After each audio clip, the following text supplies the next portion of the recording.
Happy new year 2025। কেমন আছেন সবাই? নতুন বছরের নতুন ব্লগ নিয়ে আবার চলে আসলাম। তো আজকের ভিডিওতে আমি আপনাদের সাথে শেয়ার করব গত বছরে আমরা যেখানে গিয়েছিলাম, সেটা হচ্ছে আমেরিকার ওহাইও অঙ্গরাজ্যের ডেইটন শহরে অবস্থিত এয়ারফোর্স মিউজিয়াম। তো এখানে অনেক সুন্দর সুন্দর প্লেন আছে, যুদ্ধবিমান থেকে শুরু করে প্যাসেঞ্জার প্লেন। তো অনেক ইতিহাস। সর্বপ্রথম আপনারা যদি পড়ে থাকেন ছোটোবেলায়, আমরা পড়েছিলাম, মনে আছে যে Oliver Wright, Wilbur Wright, Wright ভ্রাতৃদ্বয় যেই প্লেন আবিষ্কার করেছিলেন, বা সর্বপ্রথম তারা প্লেন উড়িয়েছিলেন। তো এটাই সেই শহর, এবং এই শহরেই এই মিউজিয়ামেই সেই প্লেনটি এখনও রয়েছে। তো চলুন দেখা যাক। আশা করি সমগ্র ব্লগের সাথেই থাকবেন। কেমন আছেন বন্ধুরা? আমরা চলে এসেছি ডেইটনের এয়ারফোর্স মিউজিয়ামে। আমার জানা মতে এটা হচ্ছে আমেরিকার সবথেকে বড় এয়ারফোর্স রিলেটেড, অথবা যেখানে আর কি প্লেন ডিসপ্লে করা হয় সেরকম একটি মিউজিয়াম।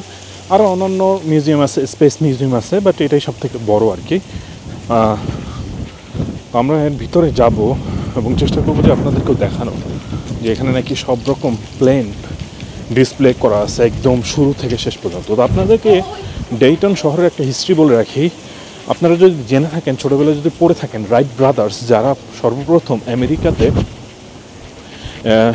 অ্যারোপ্লেন আবিষ্কার করেন, তো তাদের সেই রাইট ভাতৃবর্গ বা Wilbur right and Oliver right খুব সম্ভবত তাদের বাসা বাড়ি কিন্তু ছিল এইখানে।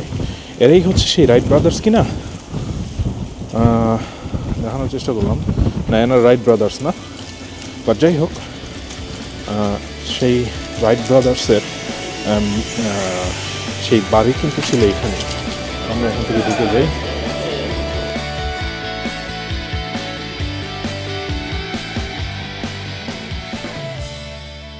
এবং এখানে অনেক হিস্ট্রি দেওয়া আছে একদম শুরু থেকে, যে 1783-তে বেলুনের মাধ্যমে মানুষ কীভাবে ওড়ার চেষ্টা করেছিল, অ্যান্ড দেন তারপর মিলিটারি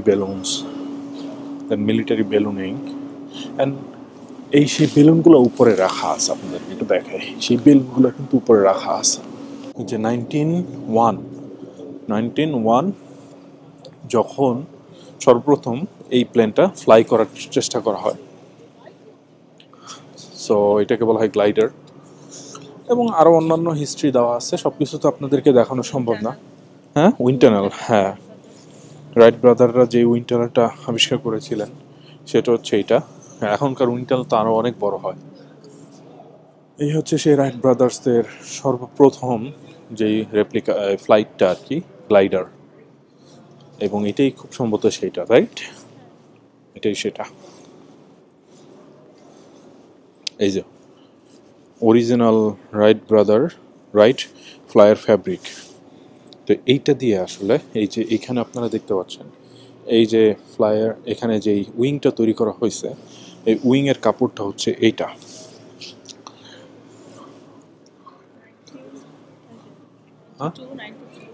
হ্যাঁ, ওখানে অনেক, হ্যাঁ, ডেভেলপমেন্টগুলো এখানে দেওয়া আছে যে 1923, অ্যান্ড দেন এরপরে আস্তে আস্তে আর্লি ইয়ার্সে আসলে কী হয়। এবং এখানে একটা দেওয়া আছে এবং উপরে একটা দেওয়া আছে, আপনারা দেখতে পাবেন। এইখানে কিন্তু কোনো স্টিয়ারিং নাই। তো এটার প্রপালশন বা এটার ডিরেকশনটা যেভাবে দেওয়া হইতো, ওইটারটা ডিফারেন্ট। তো এখানে একটা ক্যাটাপুল্টিং একটা সিস্টেম আছে, ক্যাটাপুল্ট করে, এই যে একটা ক্যাটাপুল্টিং সিস্টেম আছে, এই ক্যাটাপুল্টটা করে আগের ভার্সনে হচ্ছে তারা ইনিশিয়াল থ্রাস্টটা দিয়ে তারা হচ্ছে উড়া শুরু করে দিত। অ্যান্ড তারপর হচ্ছে তারা ওখান থেকে যে হ্যান্ডেলগুলো দেখতে পাচ্ছেন, আমি যদি একটু জুম করে দেখানোর চেষ্টা করি তাহলে দেখতে পাবেন, এই যে হ্যান্ডেলগুলো দেখতে পাচ্ছেন, এই হ্যান্ডেলগুলো দিয়ে তারা এই রাডারগুলোকে কন্ট্রোল করতো। এর মাধ্যমে নেভিগেশন কন্ট্রোল হতো। তো আপনাদেরকে আরেকটা যেটা দেখাবো, উপরে যেটা, সেটা অনেকটা দেখা যায় ট্রাইসাইকেলের মতো, একটা রিক্সার মতো বাংলাদেশে। সেখানে একটা স্টিয়ারিং ছিল, সেই স্টিয়ারিং দিয়ে তারা উপরে আপনারা দেখতে পাচ্ছেন যে রাডারটা, এই রাডারটা তারা কন্ট্রোল করতেন। তো রাইট ব্রাদার্স কিন্তু তারা ছিলেন সাইক্লিস্ট। তারা সাইক্লিস্ট ছিলেন, সাইকেলের কারিগর ছিলেন, সাইকেলের মেকানিক ছিলেন। তারা এই সাইকেলের মেকানিক থেকেই একটা সময় গিয়ে চিন্তা করলেন কিভাবে আকাশে ওড়া যায়, আকাশে সাইকেল চালানো যায়। সো তাদের এই হ্যান্ডি যে ইয়াটা, তো তাদের যে এইরকম যে স্কিলটা, সেই স্কিলটা কিন্তু একটা সময় গিয়ে তাদেরকে এই প্লেন আবিষ্কার করতে তাদের সাহায্য করে। হ্যাঁ, তো একটা সময় কিন্তু প্লেন ছিল না, কিন্তু প্লেন না থাকলেও হ্যাঁ এগুলো জাস্ট রেপ্লিকা। এই ইয়েগুলো ছিল বেলুন টাইপের, এই বেলুনগুলো অনেক দূর উঠতে পারতো এবং বিভিন্ন যুদ্ধে ইউজ করা হইতো। হ্যাঁ, এই বেলুনের আইডিয়া থেকে, বেলুনটা আসলে তাদের বয়ান্সি দিত, ভেসে থাকতে সাহায্য করতো। সেই বেলুনের আইডিয়া থেকেই কিন্তু বেলুনের স্পিডটা যেমন ছিল না, এরা খুব বেশি জোরে যাইতেও পারতো না, দেন হচ্ছে তাদের কন্ট্রোলটাও সেরকমভাবে ছিল না। সেদিক থেকে এই প্লেনের কনসেপ্টটা চলে আসে। আপনি দেখতে পাচ্ছেন একটা সাইকেলের মধ্যে, এই সাইকেলের এই যে হুইলগুলোর কাজ ছিল উঠা এবং নামার সময় সাহায্য করা আর কি। এনিওয়ে, আর একটু ঘুরে দেখাবো, আশা করি আপনাদের ভালো লাগবে।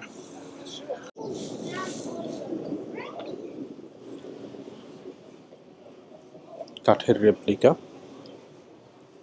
এবং তার একটা হিস্ট্রি দেওয়া আছে। হচ্ছে থমাস মোরস 7S4C স্কাউট মডেল। তো খুবই ইন্টারেস্টিং, যারা আর কি এয়ারপ্লেন এনথিউজিয়াস্ট তারা আর কি এটার ইন্ট্রিকেসি ধরতে পারবেন, যে এটার একদম মানে একদম অ্যাটেনশন টু ডিটেল, এটা খুবই ইন্টারেস্টিং। এই প্লেনগুলো World War I সময় ব্যবহার করা হয়। এটার নাম নিউপোর্ট 28। এবং আপনারা দেখবেন যে প্লেন বিভিন্ন রকম শেপের, বিভিন্ন রকম সাইজের হচ্ছে। কোনোটা প্লেনের সামনে অনেক বড় অংশ, কোনোটার পিছনে। তো আপনারা হয়তো ভাবতে পারেন যে সামনে এত বড় প্রোপেলার থাকার পরে কিভাবে পিছনে তারা দেখতে পেত। এইটা আমারও প্রশ্ন, বাট খুব সম্ভবত তারা তো সামনে প্লেনটা দেখে এভাবে চালাতো কি না, কিন্তু নেভিগেশন দেখে দেখে তারা চালাতো। সো সামনে দিয়ে কতটুকু দেখা গেল কি গেল না সেটা খুব একটা হয়তো ম্যাটার করতো না। খুব সম্ভবত এটা আর একটা উইন্ড টানেল। এখানে লেখা আছে ম্যাককুক ফিল্ড উইন্ড টানেল। তো এটা হচ্ছে 1918-এ এই উইন্ড টানেলটা ডিজাইন করা হয়, 24 ব্লেড ফ্যান। তো এই উইন্ড টানেলগুলোতে অ্যারোস্পেস যে বিভিন্ন ইকুইপমেন্ট থাকে, যে পার্টসগুলো থাকে, সেগুলো এফিসিয়েন্সি চেক করা হতো, ডিজাইন অপটিমাইজ করার জন্য উইন্ড টানেলটা ব্যবহার করা হতো। এদিকে অনেক প্লেন আছে, এদিকেও বেশ কিছু এয়ারক্রাফট আছে। তো আমি এয়ারক্রাফট সম্পর্কে আমার রিসার্চ তো অত বেশি নাই, থাকলে হয়তো আপনাদেরকে আরও বেশি বলতে পারতাম। জাস্ট উইন্ড টানেলের ভিতরটা আপনাদেরকে একটু দেখাই। আপনারা যদি দেখতে পারেন এখানে একটা অ্যারোফয়েল আছে। তো উইন্ড টানেলে যেটা করা হয়, এই অ্যারোফয়েলের উপর দিয়ে বাতাসটা কিভাবে বের হচ্ছে এইটা অ্যানালাইসিস করা হয়। এবং এটা অ্যানালাইসিস করার জন্য এখানে বেশ কিছু ইকুইপমেন্ট দেওয়া থাকে আর কি। তো আপনাদেরকে ওদিক থেকে একটু দেখানোর চেষ্টা করি, যারা আর কি এই যে এখানে দেখতে পাচ্ছেন এই যে অ্যারোফয়েলটা, এই এয়ারফয়েলটার উপর দিয়ে যখন বাতাস করা হয়, this is the section where the models are installed for wind tunnel test. So এটা আপনি খুলে দেন হচ্ছে আপনি এই এই যে মডেলটা বসাবেন, সেটা এয়ারফয়েল হোক না কেন, যেটাই হোক না কেন, এটা বসালে এটার উপর দিয়ে যে এয়ার ফ্লোটা হবে সেটা আপনি দেখতে পাবেন, সেটা আপনারা ছবি তুলতে পারবেন, ছবি তুলে সেটা অপটিমাইজ করতে পারবেন ডিজাইনটা। সো যত উন্নত হবে আপনার মানে উইন্ড টানেল বা টেকনোলজি, যেমন এখান থেকে ফ্যান থাকতো, হয়তো এই ফ্যান দিয়ে বাতাসটা প্রবাহিত করে একটা রিয়েল মানে একটা সিমুলেটেড অ্যারোডাইনামিক এনভায়রনমেন্ট ক্রিয়েট করার ট্রাই করা হতো। সো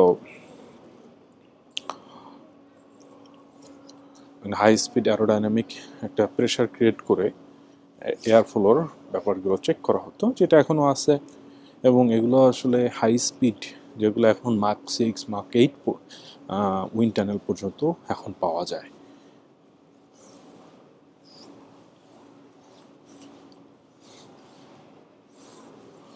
সব থেকে ছোট বিমান আমি হয়তো যেটা দেখতে পেলাম, এটার নাম ছিল বাঘ। তো এই সবগুলো বিমানই যুদ্ধ বিমান হিসাবে ব্যবহার করা হতো, যুদ্ধ বিমান হিসাবে, এবং খুবই ইন্টারেস্টিং।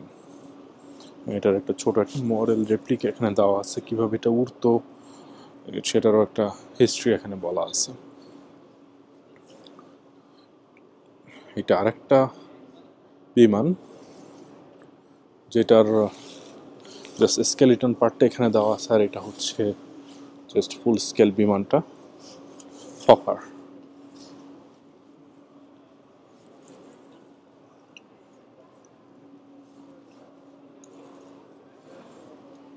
বিভিন্ন রকম ইঞ্জিন। এই বিমানটার নাম হচ্ছে ক্যাপরনি। এটা দেখতে অনেক বড়, অনেক বড়, অ্যান্ড খুব সম্ভবত এটা শুরুর দিককার প্লেন বলা যেতে পারে, এবং ট্রু স্কেল মডেল। একেবারে যে আসল বিমানটাই কি সেটা ঠিক না, বাট আর দুই পাশে দুইটা প্রোপেলার আছে, অ্যান্ড উপরে আপনারা দেখতে পাচ্ছেন যেখানে ফাইটাররা বা সোলজাররা বসতেন বা পাইলট। খুব ইন্টারেস্টিং। তো প্লেন যত এফিশিয়েন্ট হওয়া শুরু করলো, তত তার সাইজ কমা শুরু করলো, অ্যারোডাইনামিক হতে শুরু করলো, তত সে আরও ডেভেলপ হওয়া শুরু করলো। তো এই পাশে যা আছে সবই হচ্ছে World War I দিককার। এরপরে হয়তো আমরা একটা সময় World War II এর দিককার প্লেনগুলো দেখতে পাবো।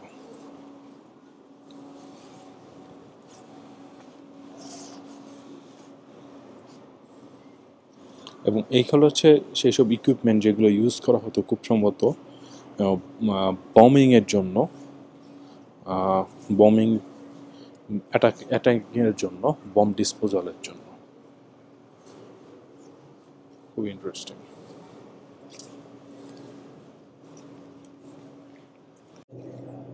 তো এখানে একটা প্লেন যেটার নাম সেটা হচ্ছে মার্টিন B-10, আপনারা দেখতে পাচ্ছেন।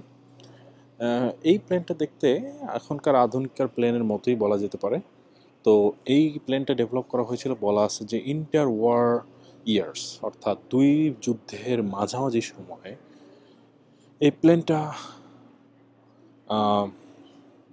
এই প্লেনটা তারা ডেভেলপ করেন। তো ভিতরের হিস্ট্রি অনেক কিছু বলা আছে, আপনারা চাইলে পজ করে পড়ে নিতে পারেন। বাট এখানকার ইঞ্জিন টিঞ্জিন বা প্রপেলার দেখে মনে হচ্ছে এটা আধুনিক প্লেনের কাছাকাছি চলে আসতেছিল আস্তে আস্তে ডেভেলপমেন্টটা হয়ে। এবং এখানে এই যে পাইলটের বসার জায়গা আছে, এখানে দেখতে পাচ্ছেন পাইলট অথবা গানার, এবং পাইলট হয়তো পিছনে বসতেন, আমি ঠিক শিওর না। ওই যে হ্যাঁ হ্যাঁ, খুব সম্ভবত সামনে যিনি বসতেন হচ্ছে গানার, এবং পিছনে যিনি বসতেন উনি হচ্ছেন পাইলট। এবং তারা এখানে থেকে এবং নিচ থেকে আর কি ঢোকার অপশন ছিল হয়তো। তো বিটুইন টু ওয়ার্ল্ড ওয়ার্স তারা যেটা করছেন, তারা আর কি তাদের প্লেনগুলোকে অনেকটা সফিস্টিকেটেড করার চেষ্টা করছেন, রিসার্চ অ্যান্ড ডেভেলপমেন্ট করছেন, আর তাদের প্লেনটাকে ইমপ্রুভ করার অনেক ট্রাই করছে। তো এখানে দেখা যাচ্ছে আরেকটি মাথার উপরে অনেকগুলো প্লেন আছে এরকম। এটা হচ্ছে নর্থ্রপ গ্রুম্যানের প্লেন। তো আস্তে আস্তে অন্যান্য যে প্লেনের যারা আছে, তারা আস্তে আস্তে প্লেনগুলো ডেভেলপ করা শুরু করছে। নর্থ্রপ গ্রুম্যান বলেন, বোয়িং বলেন, অন্যান্য যারা ম্যানুফ্যাকচারার, তারা তাদের প্লেনগুলো এখন দেখা যাচ্ছে যেটা হচ্ছে ইন্টার ওয়ার টাইমে and then World War II এর টাইমে এগুলো ডেভেলপ করা শুরু করেছে। এখানে আরও কিছু প্লেন এবং তার সাথে হিস্ট্রি দেওয়া আছে, মানুষের রেপ্লিকা দেওয়া আছে, কিভাবে মানে জাস্ট বোঝার জন্য যে একটা প্লেনের সাইজ কতটুকু, কত বড়। অ্যান্ড দেন অনেক হিস্ট্রি এখানে লেখা আছে।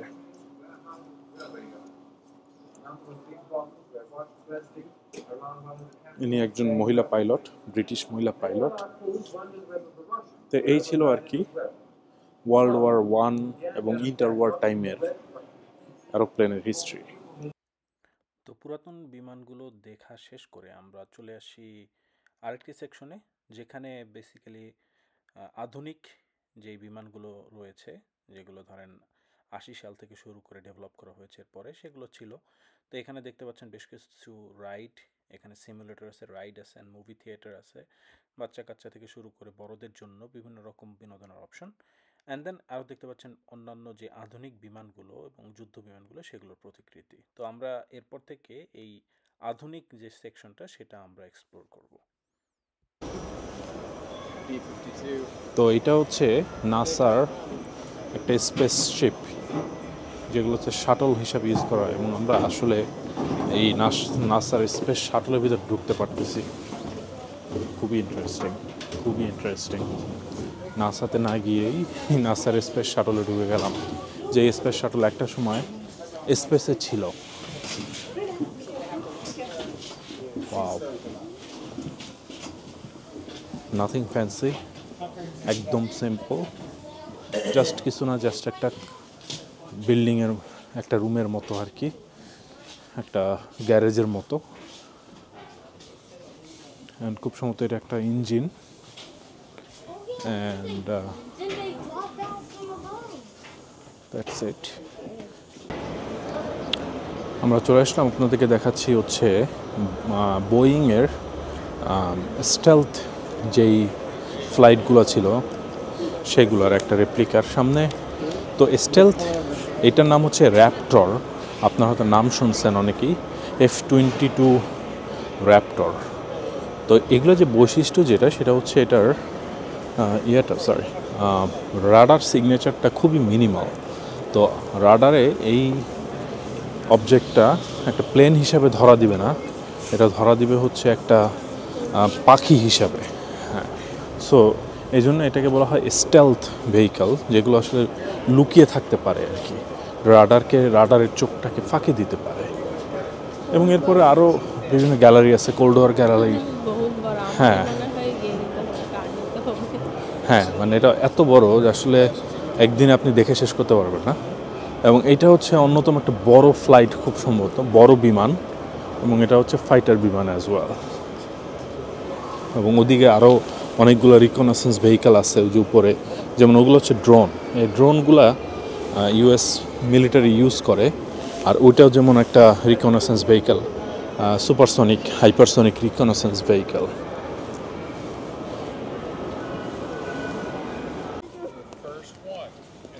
ওয়াও, আপনাদেরকে দেখাচ্ছি বন্ধুরা, এই ইউএস এয়ারফোর্সের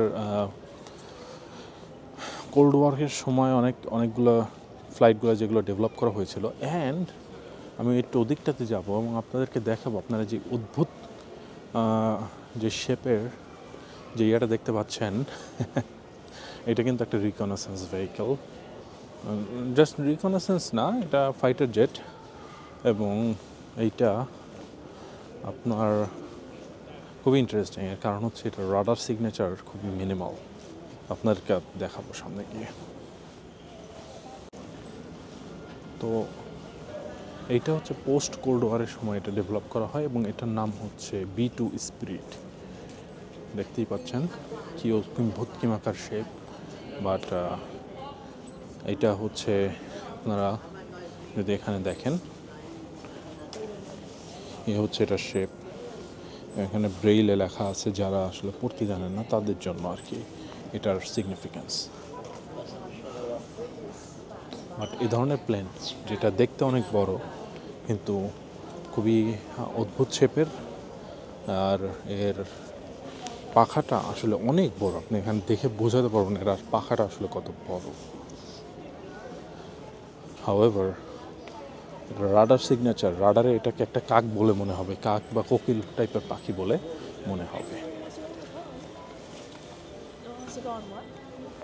এছাড়া আরও অনেকগুলো প্লেন আছে যেগুলো কোল্ড ওয়ারের সময়, পোস্ট কোল্ড ওয়ারের সময় ডেভেলপ করা হয়। বন্ধুরা আপনাদেরকে দেখাচ্ছি SR-71, যেটা আসলেই ইউএস এয়ারফোর্স 30 বছর বা তারও বেশি সময় ধরে রিকনেসেন্স ভেহিক্যাল হিসেবে ইউজ করে। রিকনেসেন্স ভেহিক্যাল বলতে যেটাকে বোঝায় সেটা হচ্ছে গোয়েন্দা ভেহিক্যাল হিসেবে ইউজ করে। এবং এটা ছিল লকহিড মার্টিনের তৈরি করা সুপারসনিক ফ্লাইট। খুবই ইন্টারেস্টিং, এবং এটা একটা নোজ যে পার্টটা সেটা হচ্ছে এইখানে, এবং এটা আমার পিএইচডির সাথে অনেকটা রিলেটেড, কারণ আমার পিএইচডি থিসিসে আমি যেটা নিয়ে কাজ করি সেটা হচ্ছে এই কর্নারে যেই ম্যাটেরিয়ালটা থাকে সেই ম্যাটেরিয়াল নিয়ে আমার কাজ ছিল। খুবই ইন্টারেস্টিং, এবং সবথেকে মজার যে ব্যাপারটা, এটার কিন্তু মানে ডিস্টিংগুইশড কোনো উইং শেপটা নাই, এই পুরোটাই খুবই মানে এমন একটা শেপে বানানো যাতে করে আপনার এখানে একটা ফুল স্কেল দেওয়া আছে, অ্যান্ড এটা কিন্তু কোনো রকম উইং নাই, যেটা বলতেছিলাম যে কোনো উইং নাই, মানে বড় যে উইংগুলো থাকে সেগুলো নাই, বাট এবং এটার ভিতরের ককপিট এখানে লেখা আছে, দেখানো হচ্ছে একটা ছবি, খুবই ইন্টারেস্টিং।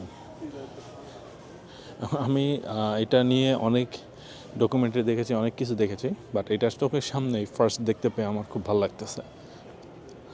তো এখন ইউএস গভর্নমেন্ট ট্রাই করতেছে যে হাইপারসনিক, এটা কিন্তু সুপারসনিক ক্যাপাবিলিটি চলতে পারতো, হাইপারসনিক রিকগনাইসেন্স ভেহিকেল ডেভেলপ করার ট্রাই করতেছে, যারা শব্দের থেকে 5 গুণ অথবা তার থেকে বেশি গতিতে চলবে। তো এখানে হিস্ট্রি সব কিছুই বলা আছে, চাইলে পজ করে দেখে নিতে পারেন। আরেকটা যে জিনিসটা দেখেন, এখানকার সারফেস টেম্পারেচার যে কত হাই হতে পারে সেটা এখানে না দেখলে বোঝা যাবে না। তো আমার পিএইচডি থিসিসের একটা পার্ট ছিল এই হাই টেম্পারেচার ম্যাটেরিয়াল ডেভেলপ করা, যাতে করে হাই টেম্পারেচারেও যেন এই পাখার বা এই যে এজের যে ম্যাটেরিয়াল সেটা যাতে ডিগ্রেড না হয়ে যায়।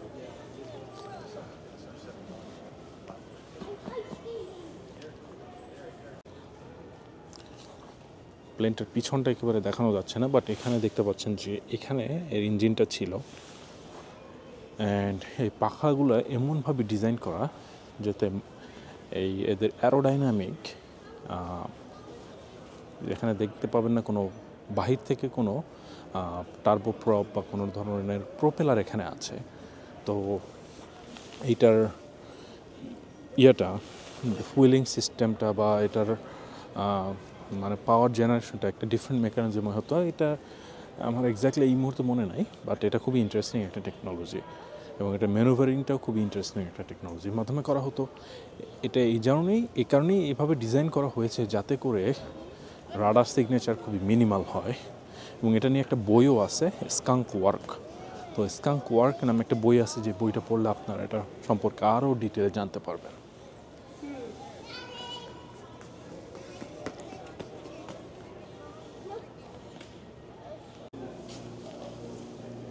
বন্ধুরা, আপনারা এখন দেখতে পাচ্ছেন হচ্ছে রকেট সেকশন। তো আমেরিকার রকেটের ডেভেলপমেন্ট হিস্ট্রি খুবই রিচ, এবং also like Russia as well. তো এখানে আসলে এত বড় বড় রকেট আমি আসলে উপর দিকে তাকায় দেখতে পাচ্ছি না আর কি সব কিছু। তো এই রকেটগুলো যেগুলো হচ্ছে অনেকগুলো মিসাইল ক্যারি করতো, অ্যান্ড হচ্ছে স্পেস পারপাজে অনেক সময় ইউজ হতো। তো এখানে দেখাচ্ছে মিসাইল ক্রুর ছবি, যারা এই মিসাইলগুলো আসলে একটা সময় ডিপ্লয় করতো আর কি। অ্যান্ড রিএন্ট্রি কিছু ভেহিক্যাল দেখা আছে, এটা যেমন একটা ICBM, ইন্টারকন্টিনেন্টাল ব্যালিস্টিক মিসাইল। এই যে যেটা দেখতে পাচ্ছেন সেটা হচ্ছে একটা ইন্টারকন্টিনেন্টাল ব্যালিস্টিক মিসাইল যেটাকে বলা হয়। অ্যান্ড দেন হচ্ছে ওপাশে লেখা আছে অ্যাটলাস।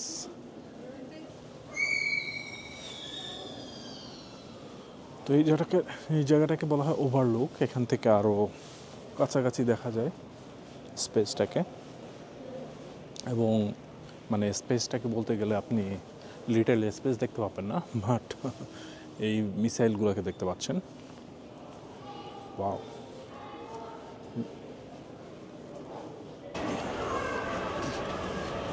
তো আপনারা যারা চিন্তা করেন একটা স্পেস শাটলের ভিতরে কী থাকে ককপিটে, তো এই এখানে দেখা যাচ্ছে যে ওখানে একটা চেয়ার আছে বসার জন্য, অ্যান্ড বিভিন্ন রকম ইকুইপমেন্ট আছে।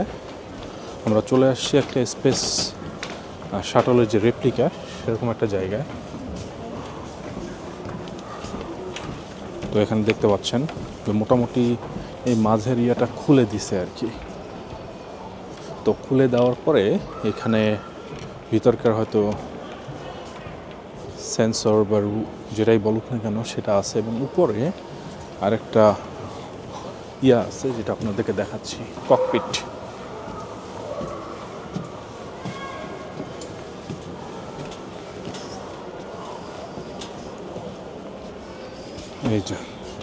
এই হচ্ছে স্পেস শাটলের ভিতরের ককপিট, যেখানে স্পেস শাটলের পাইলট এবং কমান্ডার বসে থাকেন।